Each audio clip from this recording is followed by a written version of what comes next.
본 에피소드는 우크라이나의 쿠르스 점령이 가져올 우크라이나 전쟁 시나리오 1의 2편입니다. 먼저 1편을 시청하시어 시나리오 도출 과정과 시나리오 1의 내용을 숙지하시기 바랍니다. 8월 한 달간 쿠르스크 전황을 분석한 결과 초기 우세였던 우크라이나는 다시 수세로 몰린 것으로 확인되었습니다. 이번 영상은 8월 한 달간 쿠르스크에서 벌어진 전투의 패턴과 또다시 궁지에 몰린 젤렌스키가 사용할 수 있는 카드를 알아보겠습니다.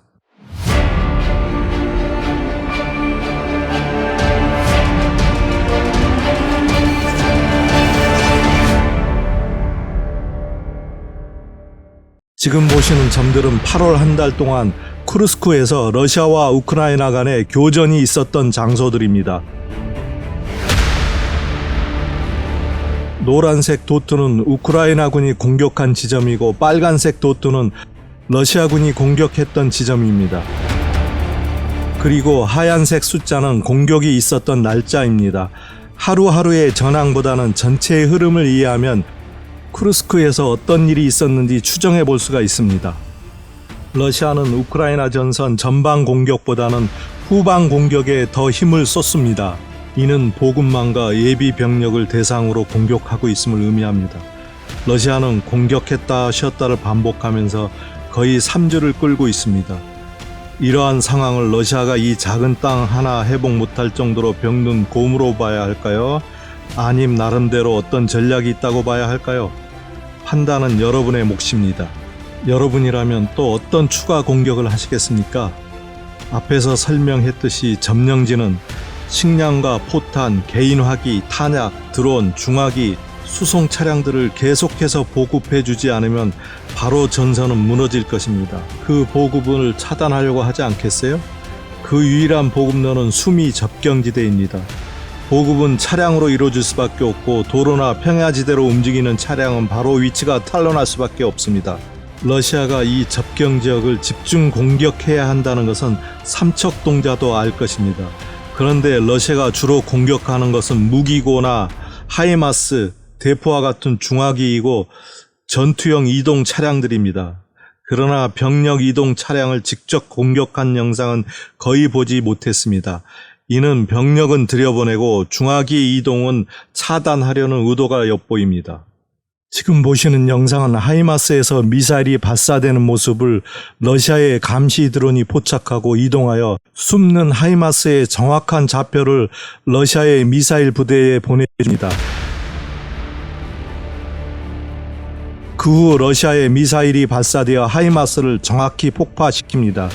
그리고 감시 드론은 하이마스가 파괴되는 모습을 본부로 보내고 이 영상은 SNS를 타고 전 세계적으로 퍼져나갑니다.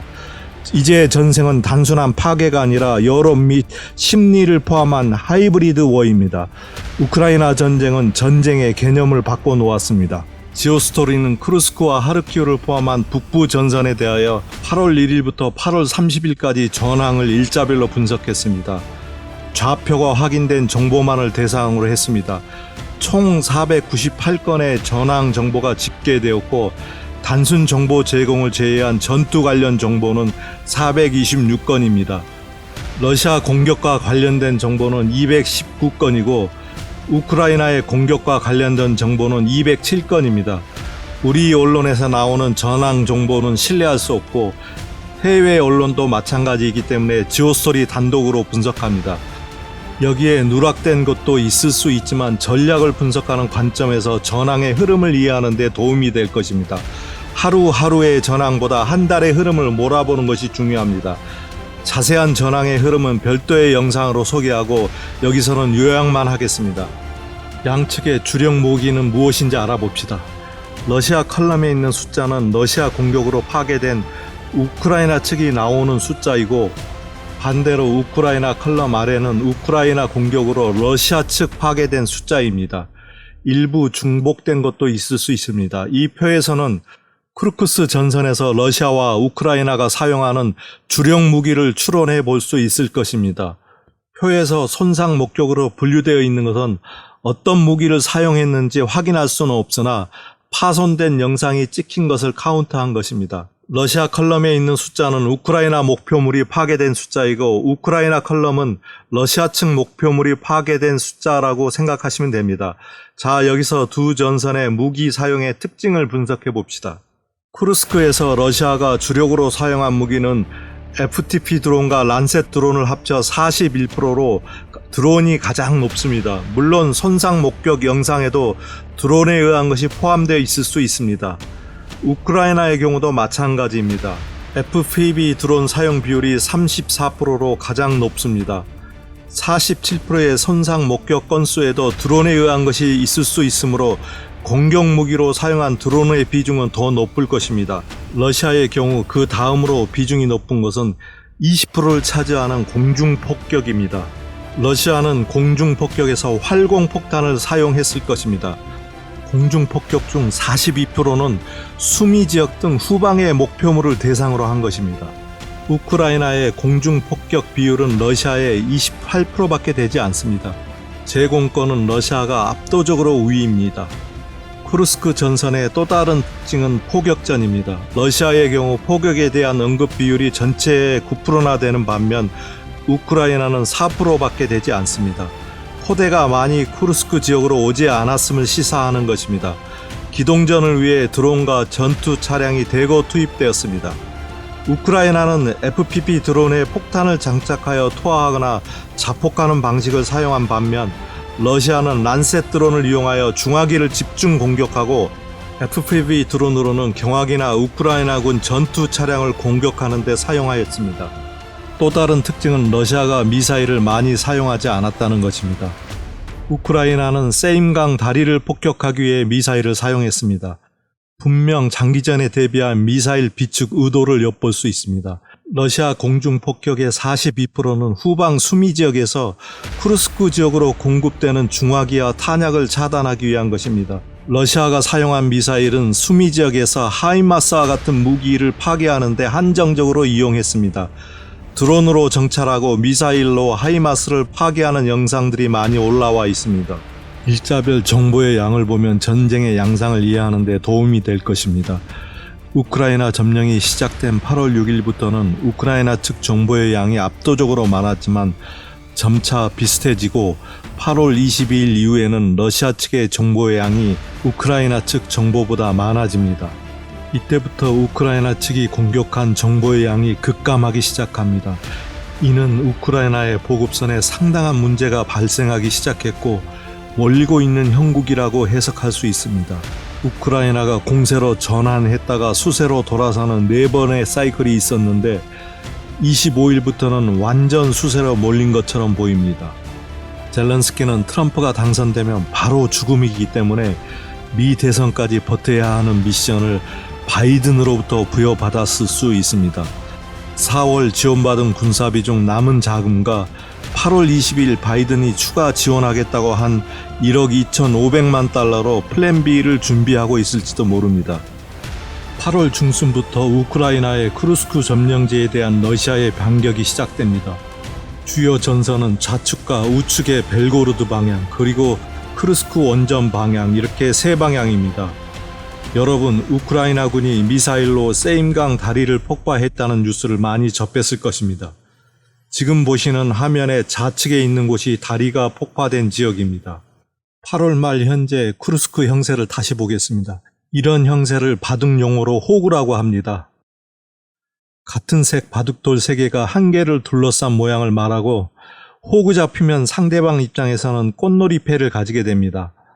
빨간색 점이 러시아의 공격 지점이고 노란색이 우크라이나의 공격 지점입니다.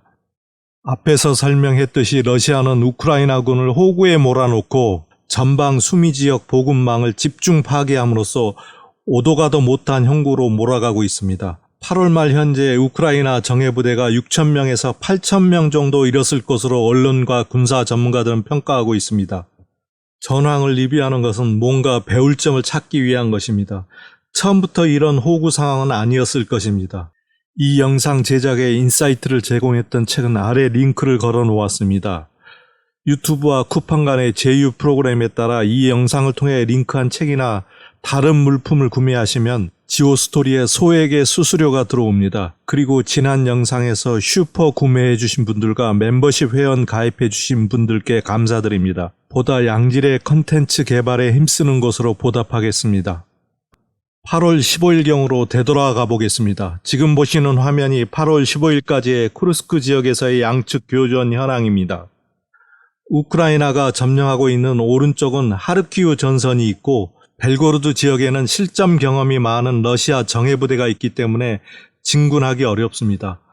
북쪽 원전 방향으로는 이미 러시아군이 참호를 파놓고 대기하고 있기 때문에 이 방향도 쉽지 않습니다. 지도에서 보는 바와 같이 8월 15일까지 양측이 집중적으로 교전을 했던 곳이 바로 북쪽과 동쪽입니다.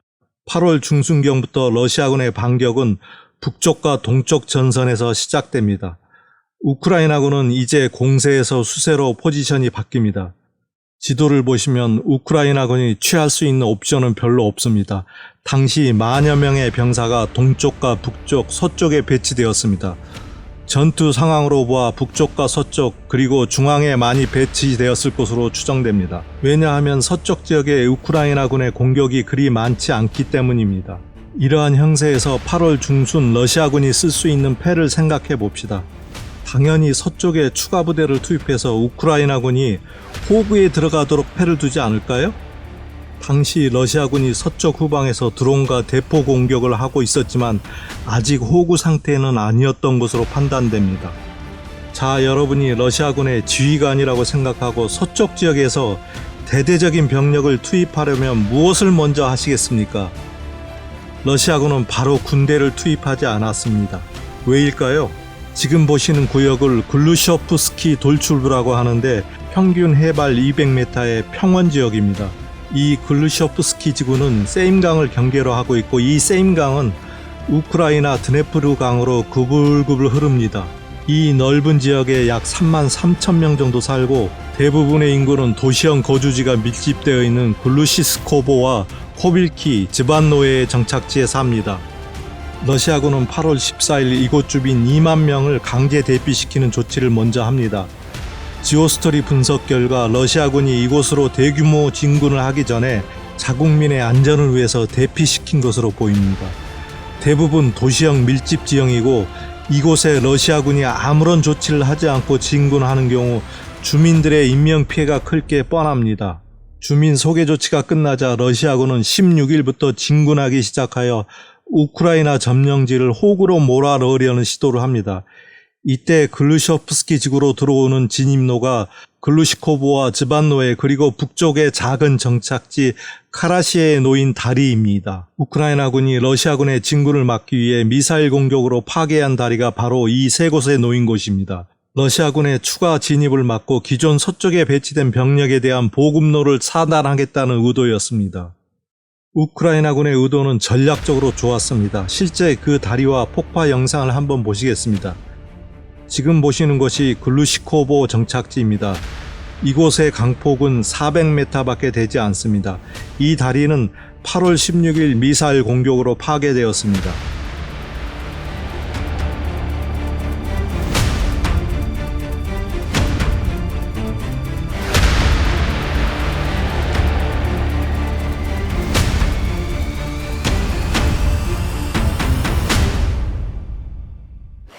글루시코보 정착지는 서쪽 접전 지역에서 불과 10km 밖에 되지 않아 아주 가까운 곳입니다. 구불구불한 세임강을 따라 서쪽으로 7km 정도 내려가면 즈반노의 정착지가 있습니다.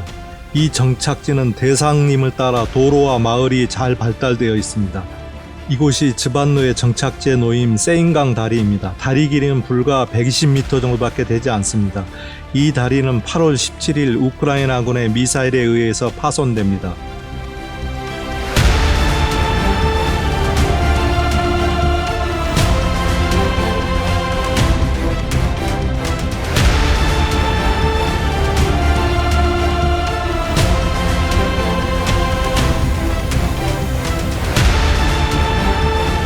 즈반노에서 서쪽으로 약 7km 정도 내려가면 키리시라는 정착지가 있는데 여기 다리도 8월 20일 우크라이나군의 미사일 공격으로 부분 파손됩니다.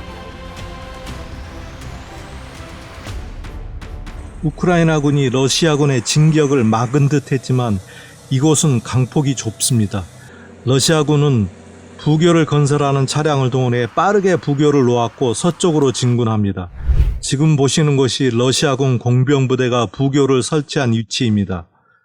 일부 우크라이나군의 미사일 공격으로 파손된 곳도 있지만 결과적으로는 러시아군은 진군해 우크라이나군을 호국으로 몰아넣었고 꽃놀이패를 두고 있습니다.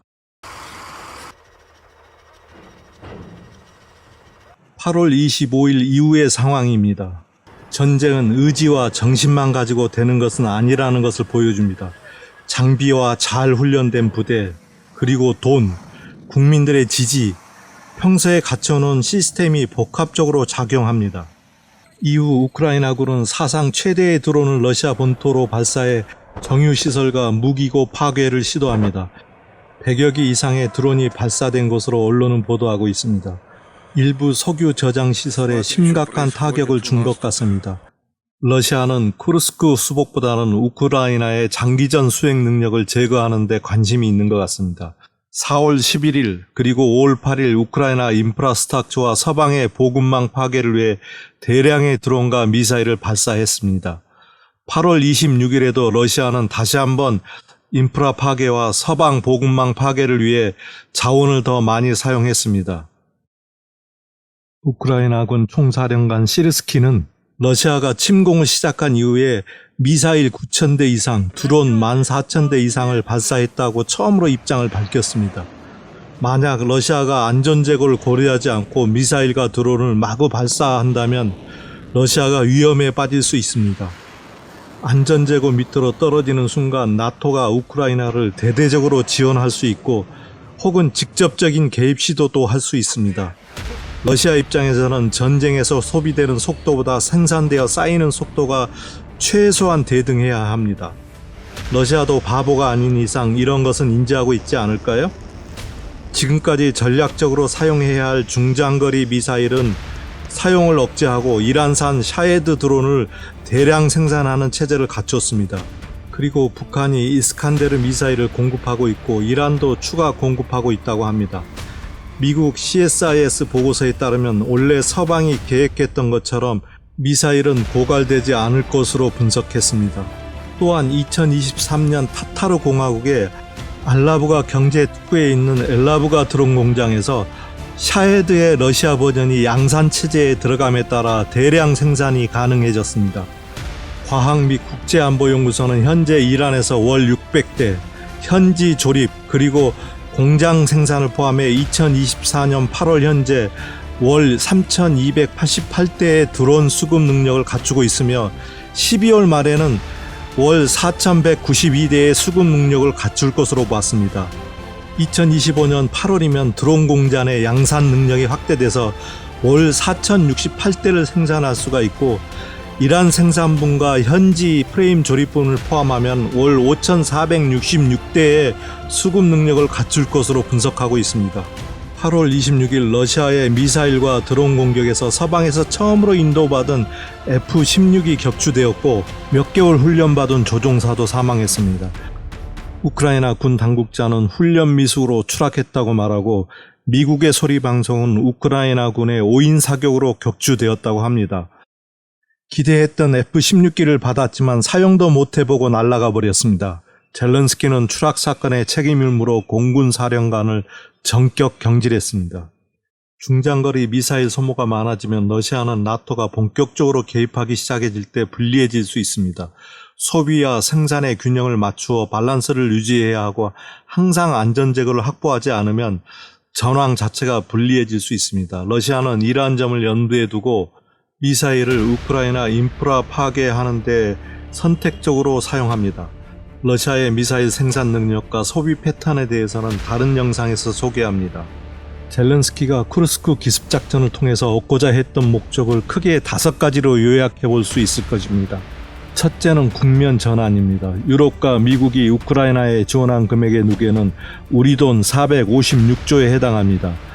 뭔가 보여줘야 할 타이밍에 국면 전환의 효과는 있었습니다.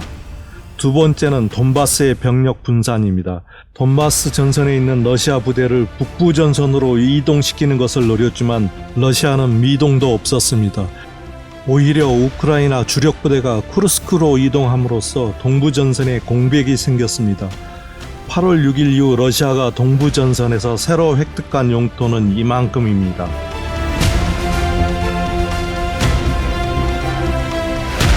그런데 여기서 주목해야 될 점은 우크라이나 동부전선 핵심 보급 기지인 포크로우스크 바로 코앞까지 러시아군이 진군했다는 것입니다. 우크라이나가 포크로우스크를 빼앗기면 동부전선은 치명적입니다. 포크로우스크는 E50 고속도로와 연결되어 있고 바로 북동쪽에 있는 거점 도시인 콘스탄티노브카와 크라마토르스크가 있습니다. 포크로우스크가 함락되면 이 두 도시의 병참 보급도 큰 영향을 받게 됩니다. 특히 콘스탄티노브카를 3면에서 협공하여 함락시킬 수 있는 포지션을 갖게 됩니다. 푸틴의 돈바스 해방의 거점이 되는 도시입니다. 또한 서쪽 드니프르로 바로 진군할 수 있는 교두보를 확보하게 되는데 러시아가 포크로우스크로 진군하는 데는 불과 10km밖에 남지 않았습니다. 이런 측면에서 젤란스키의 의도는 실패로 돌아갔습니다. 세 번째 목표는 러시아 온전 장악 의도입니다. 온전 장악은 이미 실패로 끝났습니다. 러시아군은 238 고속도로 바로 앞에 방어선을 치고 있고 우크라이나가 드론 공격을 시도하자 러시아는 국제 원자력 기구에 이를 고발해 국제 이슈화함으로써 젤란스키는 그의 의도를 달성할 수 없게 되었습니다. 네 번째로 젤란스키는 쿠르스크 수자에서 우크라이나 서쪽 끝 우주 호르드까지 보내지는 가스 통제권을 장악하여 우크라이나 지원에 잡음을 내고 있는 슬로바키아나 헝가리 지도부를 압박하려는 의도가 있었습니다. 러시아는 전쟁 중에도 우크라이나를 통과하는 이 가스관을 통해 우리나라 1년 수입량의 2배가 넘는 149bcm을 유럽으로 수출하고 있었으며 우크라이나는 그 대가로 연간 1.4 빌리언 달러를 러시아로부터 받았습니다. 우리나라 돈으로 약 1조 8천억이나 되는 돈입니다. 러시아는 가스를 팔아 전쟁 자금을 마련하고 우크라이나는 통관료를 받아 전쟁 자금을 조달합니다. 이 가스관에 대한 내용은 링크한 영상을 참조하십시오. 다섯 번째는 평화 협상에 지렛대로 활용하겠다는 것이 젤란스키가 말하는 쿠르스크 점령의 이유입니다. 트럼프가 미 대선에서 유리해지자 협상의 기류가 일어나기 시작했습니다. 푸틴도 협상의 문을 열어놓은 상태였지만 이 작전으로 푸틴은 우크라이나와 더 이상은 협상은 없다고 선언합니다. 아직도 의문이 남는 것은 협상 쪽으로 몸을 돌리던 젤란스키가 왜 기습작전을 감행했을까 하는 점이고 혼자 생각으로 그렇게 했겠느냐 하는 것입니다. 젤란스키는 국면 전환에는 성공했는지 모르지만 나머지 4가지 목적은 달성하지 못했습니다. 동부전선의 피해 대가, 쿠르스크에서의 피해 대가를 치르고도 젤란스키는 과연 무엇을 얻었을까요? 교체설이 나오던 젤란스키의 주의는 일단 연장된 듯 보입니다. 미국 대선까지 현재 상태를 유지해야 된다고 가정하고 다시 궁지에 몰린 젤란스키가 생각할 수 있는 수는 무엇일까요? 그것은 바로 미국이 제공한 미사일로 러시아 본토를 공격할 수 있도록 허락받고 러시아 본토 공격에 필요한 에이테크임스 미사일을 추가로 지원받는 것일 것입니다.